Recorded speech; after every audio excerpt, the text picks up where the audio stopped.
ഇന്നത്തെ ഏറ്റവും പുതിയ വീഡിയോയിലേക്ക് ഇവർക്കും സ്വാഗതം. നമ്മുടെ മലയാള സിനിമയിൽ എക്കാലത്തെയും ഏറ്റവും വലിയ താരം ലാലേട്ടനാണ് എന്ന് പ്രത്യേകം പറയേണ്ടതില്ലല്ലോ. ഈ വീഡിയോയിലൂടെ നമ്മുടെ കേരള ബോക്സ് ഓഫീസിൽ ഏറ്റവും ഉയർന്ന ഷെയർ കളക്ഷൻ നേടിയെടുത്ത 5 സിനിമകളെയാണ് പ്രേക്ഷകരിലേക്ക് എത്തിക്കുന്നത്. ആ 5 സിനിമകളിലെ 3 സിനിമകളും ലാലേട്ടൻ സിനിമകളാണ് എന്ന് പ്രത്യേകം അറിയിച്ചുകൊള്ളട്ടെ. ആദ്യത്തെ സിനിമയിലേക്ക് വരികയാണെങ്കിൽ കേരളത്തിൽ ഏറ്റവും കൂടുതൽ ഷെയർ കളക്ഷൻ നേടിയെടുത്ത മലയാള സിനിമയിലേക്ക് വരികയാണെങ്കിൽ അത് തുടരുമെന്ന സിനിമ തന്നെയാണ്. ഒരു മലയാളം സിനിമയുടെ റെക്കോർഡ് കേരള കളക്ഷൻ വന്ന സിനിമയ്ക്ക് കേരളത്തിൽ മാത്രം 50 കോടി 50 ലക്ഷം രൂപയാണ് ഫൈനൽ കേരള ഷെയർ ആയിട്ട് വന്നിരിക്കുന്നത് എന്നൊരു റിപ്പോർട്ടാണ് വന്നിരിക്കുന്നത്. കേരള ഷെയർ കൊണ്ട് തന്നെ സിനിമയുടെ നിർമ്മാതാവ് വലിയ ലാഭമാണ് നേടിയെടുത്തത് എന്ന് നേരത്തെ പ്രേക്ഷകരെ അറിയിച്ചു കഴിഞ്ഞതാണ്. 2ാം സ്ഥാനത്ത് എമ്പുരാൻ എന്ന സിനിമയാണ്. രാജുവേട്ടന്റെ സംവിധാനത്തിൽ ലാലേട്ടൻ നായകനെത്തിയ എമ്പുരാൻ 39 കോടിയിൽ പരം കേരള ഷെയർ കളക്ഷനാണ് നേടിയെടുത്തിരിക്കുന്നത്. ഇനി 3ാം സ്ഥാനത്തുള്ള സിനിമയിലേക്ക് വരികയാണെങ്കിൽ ഫൈനൽ ഗ്രോസ് കളക്ഷന്റെ കാര്യത്തിൽ എമ്പുരാൻ പിന്നിലാണെങ്കിലും ഷെയർ കളക്ഷന്റെ കാര്യത്തിൽ എമ്പുരാന്റെ പിന്നിലാണ് 2018 എന്ന സിനിമ.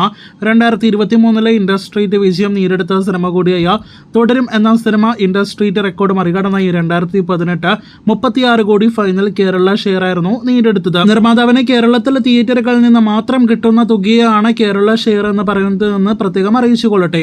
4ാം സ്ഥാനത്ത് ഈ ലിസ്റ്റിലെ 3ാമത്തെ ലാലേട്ടൻ സിനിമ കൂടിയായ പുലിമുരുകനാണ്. 7 വർഷത്തോളം ഇൻഡസ്ട്രീറ്റ് റെക്കോർഡ് കൈപ്പിടിയിൽ ഒതുക്കിയ പുലിമുരുകൻ എന്ന സിനിമ കേരളത്തിൽ നിന്ന് 34 കോടിയിൽ പരം കേരള ഷെയർ കളക്ഷൻ ആയിരുന്നു നേടിയെടുത്തത്. 2016 ഒരു മലയാളം സിനിമയുടെ റെക്കോർഡ് ബഡ്ജറ്റ് ആയിരുന്നല്ലോ പുലിമുരുകന്. സമീപകാലത്ത് തുടരും പോലെ തന്നെ ബഡ്ജറ്റ് വെച്ച് നോക്കിയാൽ തിയേറ്ററിലെ കേരള ഷെയർ കൊണ്ട് മാത്രം സിനിമ ലാഭകരമായി എന്നാണ് നാം മനസ്സിലാക്കേണ്ടത്. ആടുജീവിതം എന്ന സിനിമയാണ് ലിസ്റ്റിൽ 5ാം സ്ഥാനത്തുള്ളത്. പൃഥ്വിരാജ് നായകനെത്തിയ ദി കോട്ട് ലൈഫ് കഴിഞ്ഞ വർഷം തിയേറ്ററുകളിലേക്ക് എത്തിയപ്പോൾ 32 കോടി 75 ലക്ഷം രൂപയാണ് ഫൈനൽ കേരള തിയേറ്റർ ഷെയർ ആയിട്ട് നേടിയെടുത്തത്.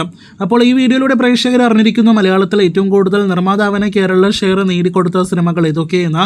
ഈ ലിസ്റ്റിലും നമ്മുടെ മെഗാസ്റ്റാർ മമ്മൂട്ടി ചേട്ടൻ പല ലിസ്റ്റിൽ ഇതുപോലെ ഇല്ല എന്നാണ് പ്രേക്ഷകരെ പ്രത്യേകം അറിയിക്കാനായിട്ടുള്ളത്. ടോപ്പ് 5 എന്നല്ല ടോപ്പ് 10 പോലും മമ്മൂട്ടി സിനിമകൾ കേരള ഷെയറിന്റെ കാര്യത്തിൽ ഉണ്ടാകില്ല എന്ന കാര്യത്തിൽ സംശയം വേണ്ട. ഇനി മമ്മൂട്ടിയുടെ ടോപ്പ് ഷെയർ നേടിയെടുത്ത സിനിമയിലേക്ക് വരികയാണെങ്കിൽ അതിന് 20 കോടി രൂപ പോലും ഷെയർ ഇല്ല എന്നാണ് പ്രത്യേകം അറിയിക്കാനായിട്ടുള്ളത്. ഭീഷ്മപർവം എന്ന സിനിമ ഫൈനൽ കേരള ഗ്രോസ് ആയിട്ട് 45 കോടി കളക്ഷൻ ആണല്ലോ നേടിയെടുത്തത്. അതായത് തുടരും എന്ന സിനിമയുടെ ഫൈനൽ കേരള ഷെയറിന് താഴെയാണ് മമ്മൂട്ടിയുടെ career best Kerala final theatre gross. അപ്പോൾ ഏതൊരു ലിസ്റ്റിൽ ഇതുപോലെ ലാലേട്ടനേക്കാൾ ഒരുപാട് താഴെയാണ് നമ്മുടെ മമ്മൂട്ടി ചേട്ടൻ. ബോക്സ് ഓഫീസിന്റെ കാര്യത്തിൽ വലിയൊരു തിരിച്ചുവരവ് പുള്ളിക്കുണ്ടാകട്ടെ എന്ന് ആശംസിക്കാം.